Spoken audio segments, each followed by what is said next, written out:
வணக்கம், காலை வணக்கம். இன்னைக்கு எங்கள் வீட்டு காலை டிஃபன் அடங்க. ஸோ எல்லாமே ஈக்குவல் குவான்டிட்டியில் அரை அழகு கணக்கில் கடலைப்பருப்பு, உளுத்தம்பருப்பு, பச்சரிசி, புழுங்கலரிசி, பச்சை பயிறு, அதுக்கப்புறமா உளுத்தம்பருப்பு இது எல்லாத்தையுமே ஊற வச்சு க்ளீன் பண்ணி வச்சுருக்கேங்க. கழுவி க்ளீன் பண்ணி வச்சுருக்கேன். இப்போ அதை அரைக்கிறதுக்கு முன்னாடி ஒரு 7 காஞ்ச மிளகாவும் கொஞ்சம் போல் சோம்பும் கலந்து முதல்ல இதை அரைச்சிடலாம். அது கூடவே இந்த ஊற வச்ச பருப்பு வகைகளையும் நம்ம சேர்த்து அரைச்சிடலாங்க. அவ்வளோதாங்க, கொரப்பாக அரைச்சிட்டேன். இதில் கொஞ்சம் உப்பு கலந்துக்கலாம். இப்போ நார்மல் சைஸில் 2 தேங்காய் பத்தை எடுத்து மிக்சியில் போட்டிருக்கேங்க. நான் துருவிட்டு இருக்க மாட்டேன், சீவிட்டு இருக்கிறதுக்கு டைம் இருக்காது.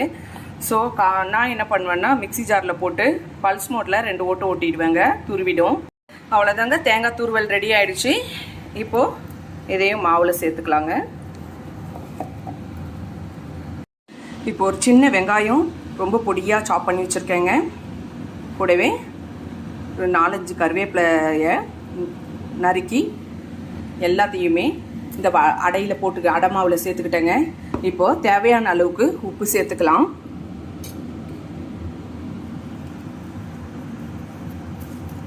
எனக்கு உப்பு கையளவுங்க, உங்கள் தேவையான அளவுக்கு நீங்கள் போட்டுக்கோங்க.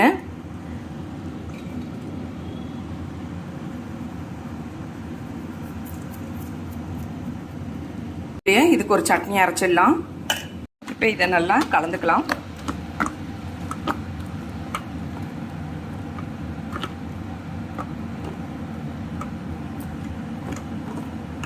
கலந்தாச்சு.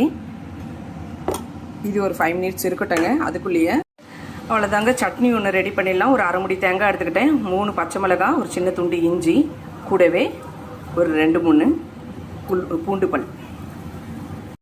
இதை நல்லா ஃபைன் பேஸ்ட்டாக அரைச்சி எடுத்துக்கலாங்க.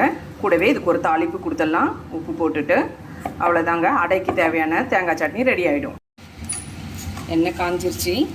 இப்போ கொஞ்சமாக ஒரு 1/2 ஸ்பூன் கடுகு போட்டுக்கிறேன். ஒரு 1/2 ஸ்பூன் உளுத்தம்பருப்பு போட்டுக்கிட்டேன். ஸ்டவ் ஆஃப் பண்ணிட்டேன். இப்போது கொஞ்சமாக கருவேப்பிலை சேர்த்துக்கிட்டேன்.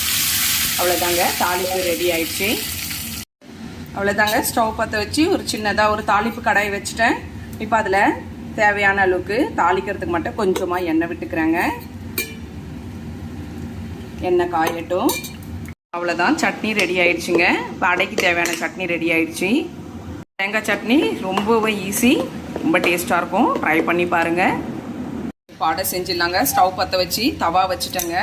இப்போ கொஞ்சமாக எண்ணெய் விட்டு மாவள்ளி ஊற்றிடலாம். லைட்டாக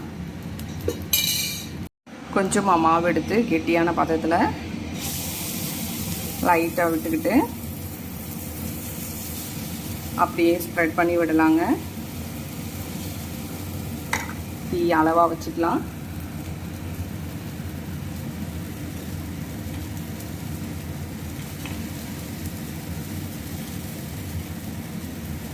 இதில் அதிகப்படியான ப்ரோட்டீன், ஃபைபர் எல்லாம் இருக்குங்க. ஸோ ஹெல்த்தியாக இருக்கும், ரொம்ப டேஸ்ட்டாகவும் இருக்கும். குழந்தைங்க பிள்ளைங்க எல்லோரும் சாப்பிடும்போது அவங்களுக்கு தேவையான சத்தும் கிடைக்கும், ரொம்ப பிடிச்சும் சாப்பிடுவாங்க. சிம்மில் வச்சுருக்கேங்க, வேகட்டும்.